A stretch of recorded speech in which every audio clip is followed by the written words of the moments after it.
So this is the front page of the Daily Mail, Friday, the 5th of March 2021. And the main kind of banner on the top, at the top of the Daily Mail,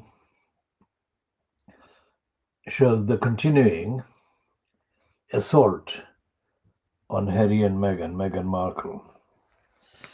And this is disgracing Fleet Street and disgracing Brenda's so-called royal family. Because it's an out and out, absolutely corrupt and criminal and racist and hateful attack on Meghan Markle.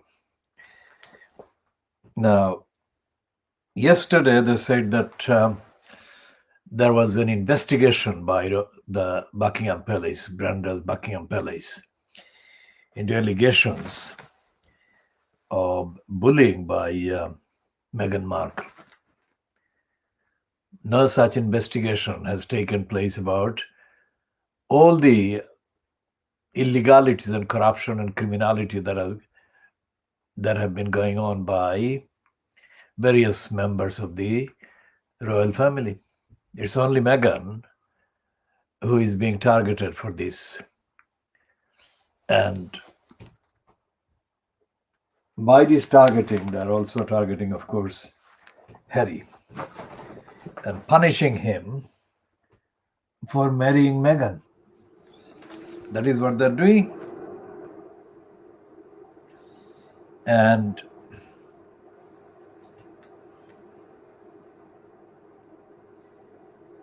there is, of course, the air of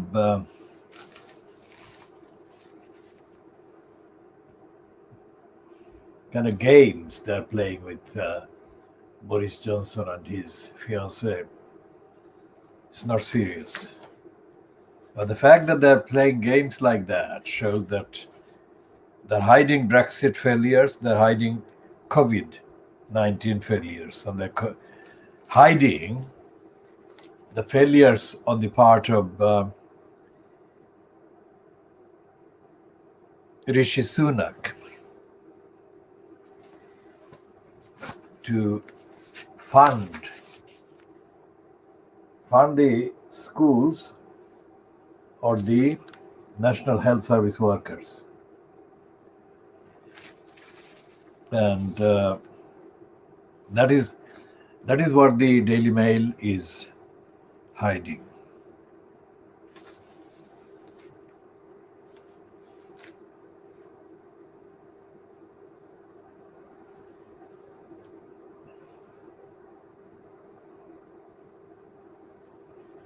And there is this kind of pair of columns, tell ever so hesitatingly part of the truth of the conservatives' attack on society. And as we said yesterday, Rishi Sunak is not a caring, committed, conservative finance minister. He's an uncaring agent. He's an uncaring agent of hedge funders and everything that hedge funders represent. Now here on page 6 of the I newspaper, there is a thing called policy editor, Jane Merrick. Now why that post exists is a mystery, but it must be part of the glorifying kind of agenda. Of course, the whole paper is a reflection of the policy. And if she is genuine as an objectively definable policy editor, then this item about Ratnam was paid £370,000 after Priti Patel bullying claim. That is to say,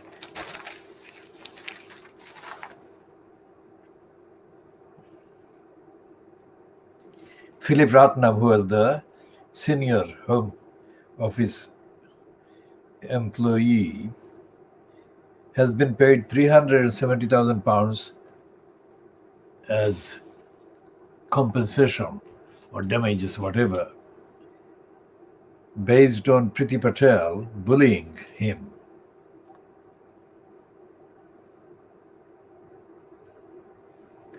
And it says in the caption to the picture of Philip Ratnam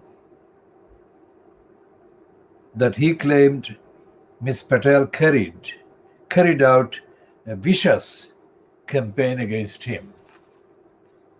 Now, that's the Home Office. And there is no front page kind of coverage of this one. This payment of £370,000 to Philip Ratnam by the government that admits, in effect, that Priti Patel seriously bullied him, viciously bullied him.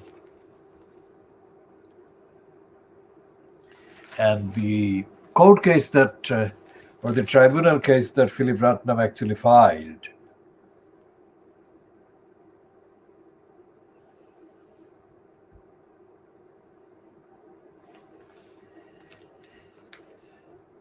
is still not concluded, I think.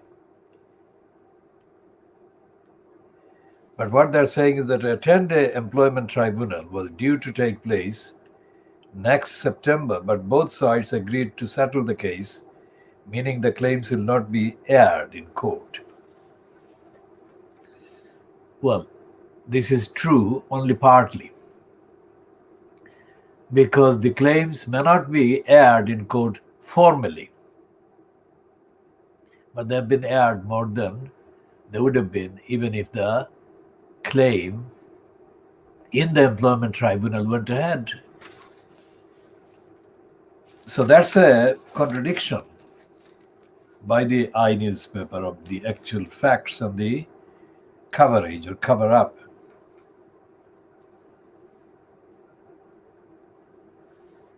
And there is a piece by Cahal Milmo. The Cahal Milmo writes under analysis that the row between the royal family, so-called, and Harry and Meghan is the deepest public relations crisis since the death of Diana. And it is possible to conclude that the item next to it by Laura Elstone, saying Prince Philip is to stay in hospital after heart surgery, that the health of Prince Philip, Brenda's husband, is worse now than it has been before, at least on the record.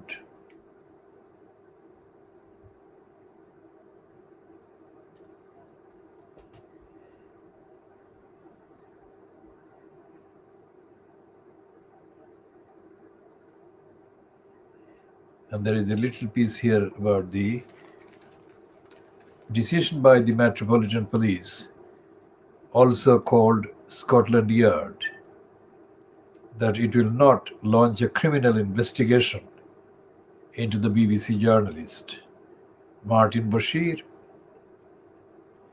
or the investigation into Martin Bashir's interview with the late Diana, Princess of Wales. A former employee of Earl Spencer, that is Diana's brother, who claims he was the subject of false documents allegedly used to gain access to Diana, had earlier made a formal complaint to the Metropolitan Police.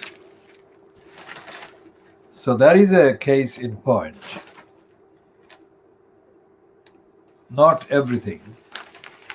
Not every crime or every allegation is investigated by the Metropolitan Police or come to that by other parts of the police operations.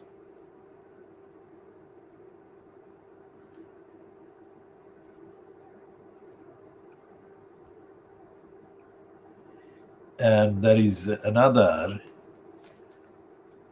2 pages, mainly telling part of the truth, but beginning kind of to tell the truth reluctantly, belatedly. And pages 8 and 9, the National Health Service, ANGA, as heroes of the pandemic are offered 1% pay rise by Rishi Sunak. And Sunak is accused of forgetting to mention £4 billion in spending cuts. And the majority of towns given levelling up, that is, grants for coping with the pandemic apparently, are in Tory seats. And Sunak is called Scrooge Sunak in A Tale of Two Budgets.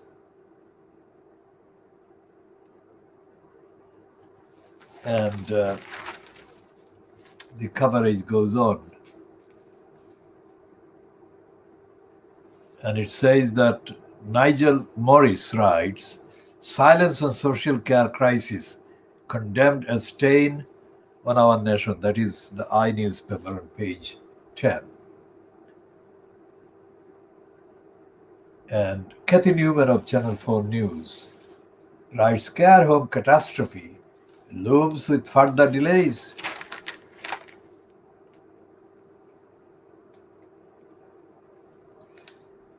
And so, at least now they are beginning reluctantly to admit the lies of Sunak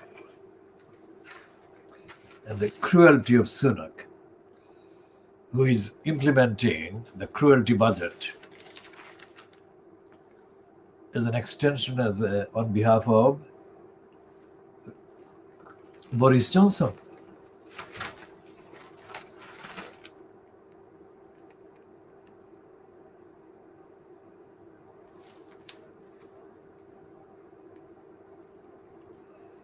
A charity executive who has worked closely with the Duchess of Sussex was hounded on Twitter yesterday after posting, "Hurting the Queen in public is really low." Yeah, that is the Daily Mail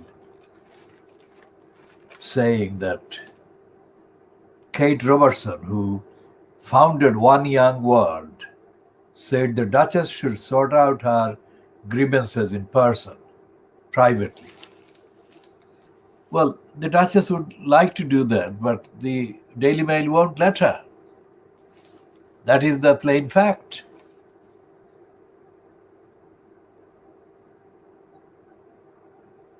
But Mrs. Robertson deleted her tweet 3 hours later after she was trolled by fans of the Sussexes and said she had been unduly critical of people I admire, care about, and have worked with for a long time.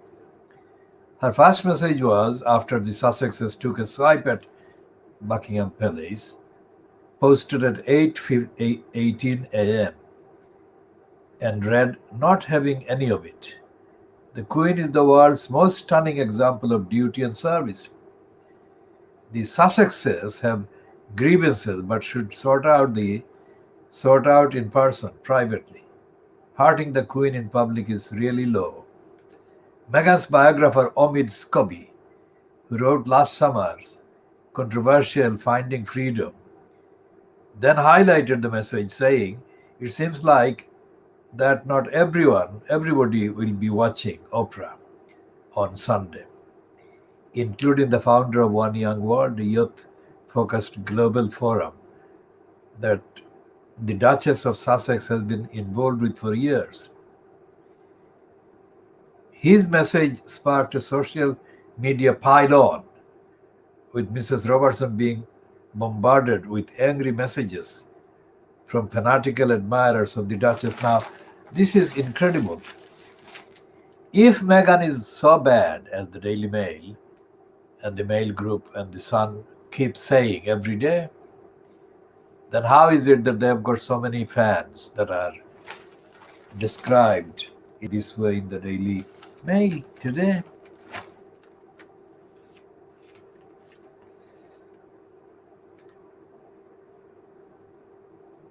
And they're saying that Meghan sideswipe at the firm, that is the royal family. And she's saying that she accuses the royal family of perpetuating falsehoods in her TV onslaught.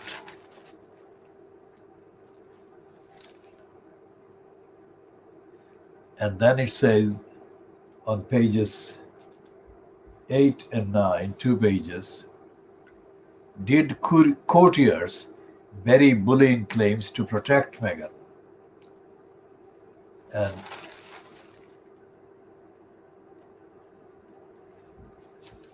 And the Mail only on page 10 comes to Brexit. And it says the European Union says that it cannot trust Britain over Irish border checks. And that is absolutely true.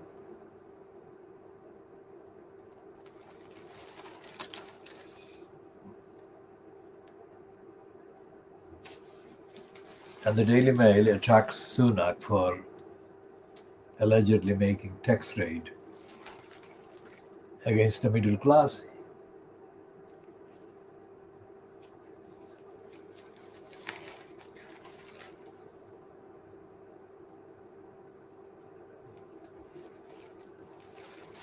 And it's full of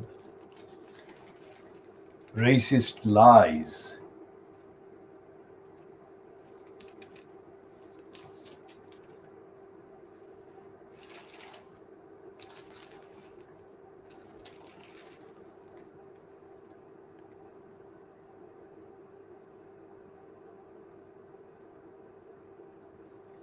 And it says on page 23, fury as Martin Bashir is let off by the Metropolitan Police.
And they're praising Carol Middleton, Kate Middleton's mother, at the expense of Harry and Meghan.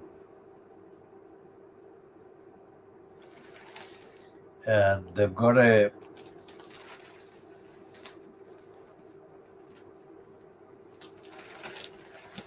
piece on page 30 attacking, was saying that Alan Rusbridger, who I call Alan Rubbisher, attacks the IRA editor, as he calls Roy Greenslade. And it says Greenslade should have been frank about his beliefs. Now, there is no comparison between Roy Greenslade and Shamima Begum, because unlike Shamima Begum, Roy Greenslade has actually been employed as editor and a media expert despite the fact that he has been supporting all these years, actively supporting in unnamed or anonymous pieces he has been writing in support of the IRA's activities, including the bombing campaign on England or Britain. No sign of any comparison between Shamima Begum and Roy Greenslade about any privileges being taken away from Greenslade for that kind of active terrorist role or terrorist attacks.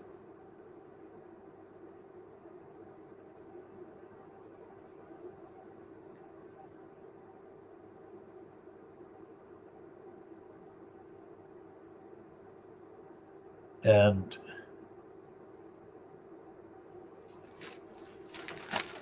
Vince Cable is reportedly, he has woken up to Nick Clegg serving Facebook. And even the Times says on pages 6 and 7, it's a kick in the teeth, say NHS unions, after 1% pay rise offer.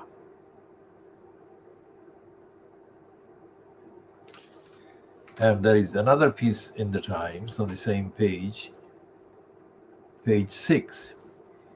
The Tory orthodoxy on low tax is junked. Now, it should never have been allowed, but the fact that it has been now admittedly junked shows that it was wrong. The taxes are necessary.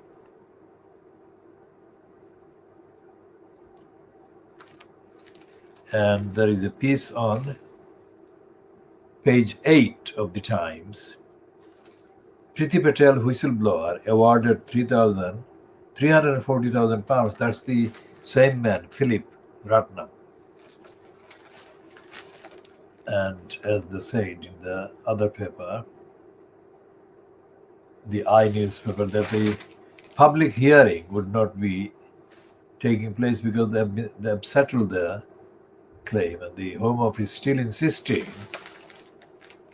which is completely backwards and false, that even though £340,000 has been paid to Philip Ratnam, the Home Office does not accept liability. What they're talking about is that Home Office is quite happy for the Home Secretary to bully the highest ranking official in the Home Office, that is Philip Ratnam. So they are okay with the Home Secretary bullying the highest ranking officer or employee, but they're not okay at all even about rumors that Meghan Markle bullied anyone. They are at war against Meghan Markle.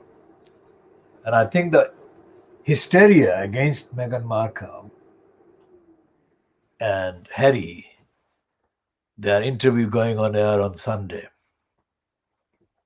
So today is the Friday, the 5th of March, 6th and 7th of March is the day of the Oprah Winfrey interview being broadcast. And tomorrow's papers, the weekend papers and Sunday's papers, will hit the roof as if they haven't. But they will hit the roof even more ferociously and viciously against Markle and Harry, Meghan Markle and Harry. And they will put together extra pages and extra splashes and extra kind of analysis, stoking hysteria and hatred against Meghan Markle and Harry. Now remember what we are looking at. We are looking at the so-called national newspapers, or the Sky News keeps calling it, the collection of Late Street papers. The national newspapers are dedicated to hysteric attacks and racist kind of hatred against Meghan Markle. Just because she is Meghan Markle and not a white woman, because she is a child of mixed parents, mixed parentage.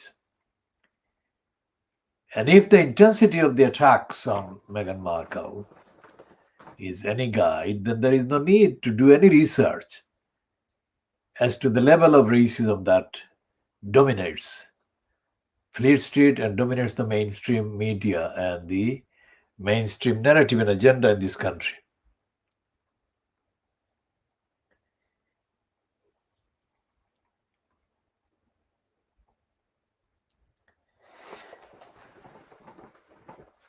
And Jeremy Paxman has been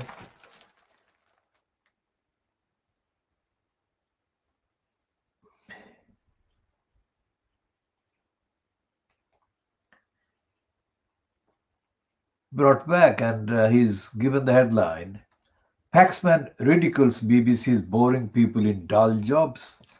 And the caption to a picture of Paxman.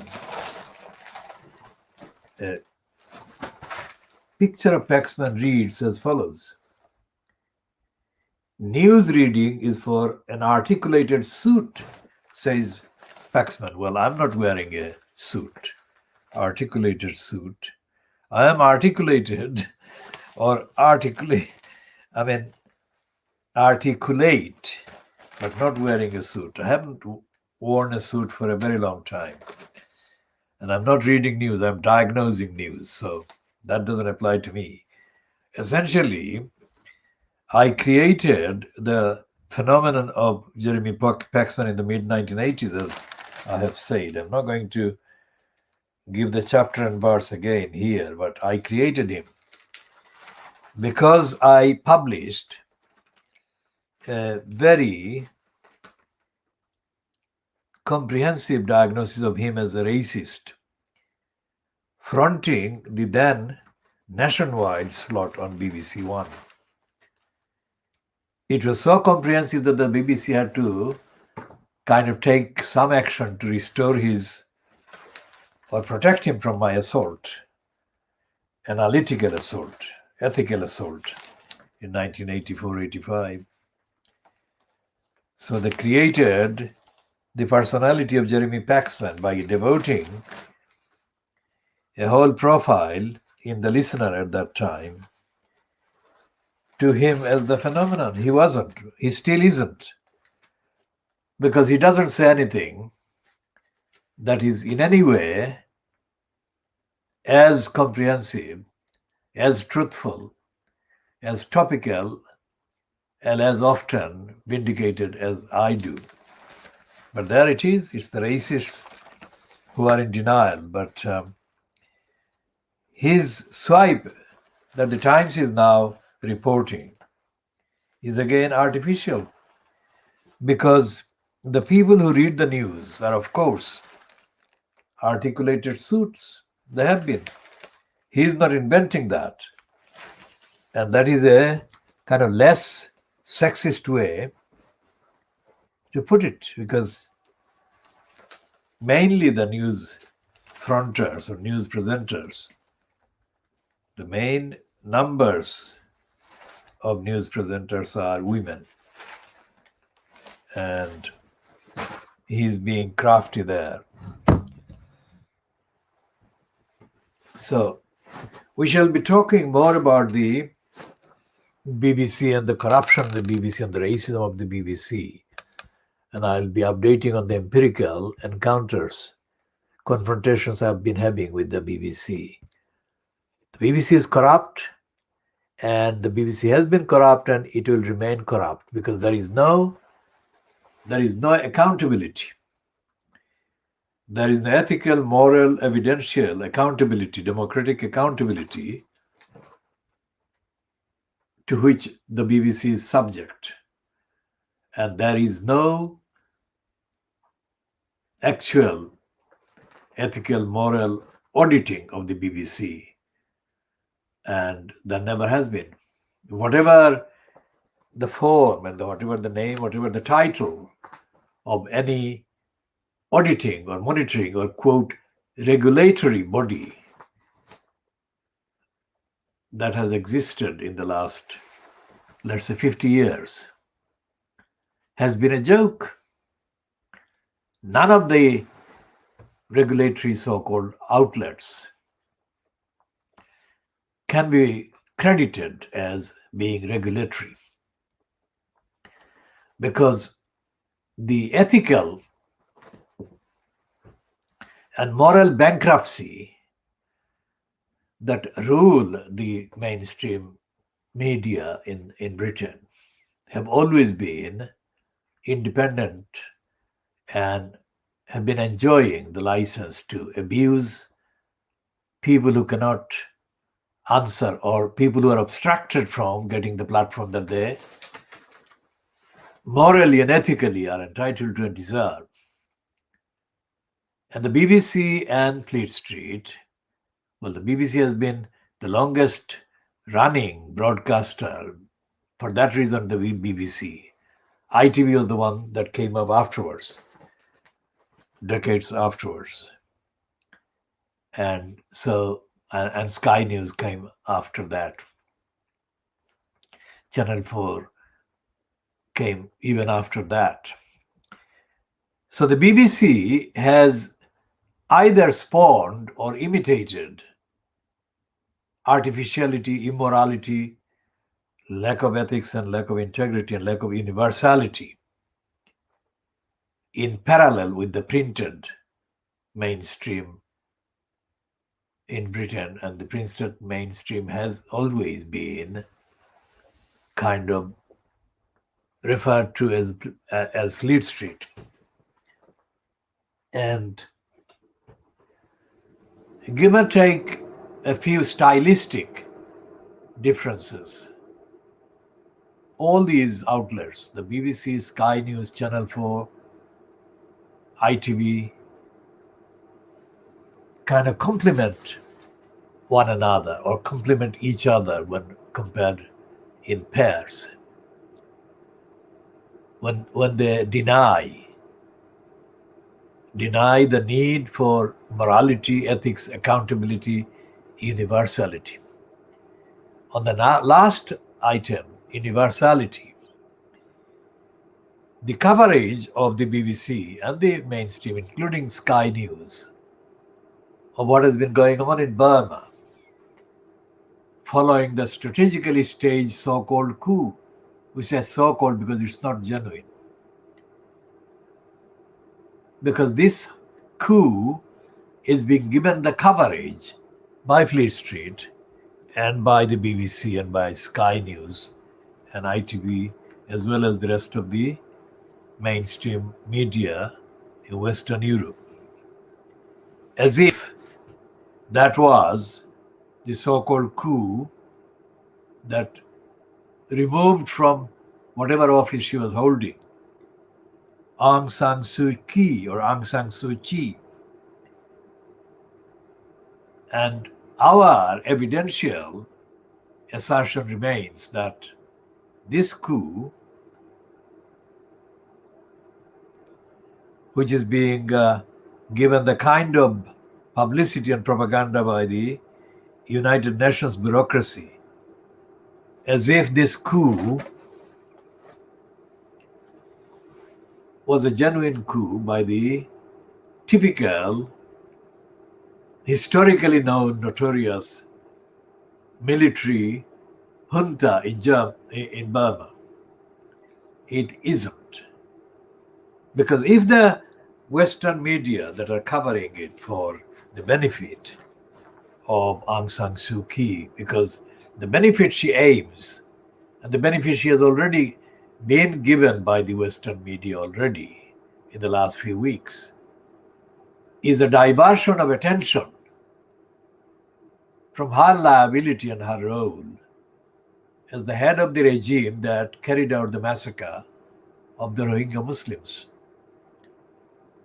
That massacre is nowhere being mentioned in the coverage by Fleet Street, by BBC, by Sky News, or indeed by the American counterparts of the BBC and the ITV and Sky News. So in terms of deflecting attention from her outstanding trial for crimes against humanity, for her being the head of the regime that carried out the massacre of and the genocide against the Rohingya people, that is now no longer in the news. That is her achievement. And that is the proof. That is the proof that she has already achieved the diversion and the deflection. And Fleet Street, as well as Sky News, the BBC, the ITV, whoever else, or whatever mainstream so-called media in the UK or Western Europe, including France and Germany, Netherlands and Sweden and other places, and North America, mainly in the USA and Canada, that they are colluding now. They are colluding now with the project to have the massacre and the genocide of the Rohingyas forgotten. Get the massacre and the genocide of the Rohingya Muslims forgotten by the world. Because they are saying now, the media, that Suu Kyi is the victim of military coup. That makes the perpetrator of the genocide come across as a victim. Now, you cannot have a more comprehensive reversal in the propaganda by Aung San Suu Kyi. And everything she has said since the genocide of the Muslims has been in support of the genocide and in support of the genocidist agenda, the massacring agenda. So this is about half an hour. So what we shall be doing, just under half an hour, I think, we shall be coming to part B in due course.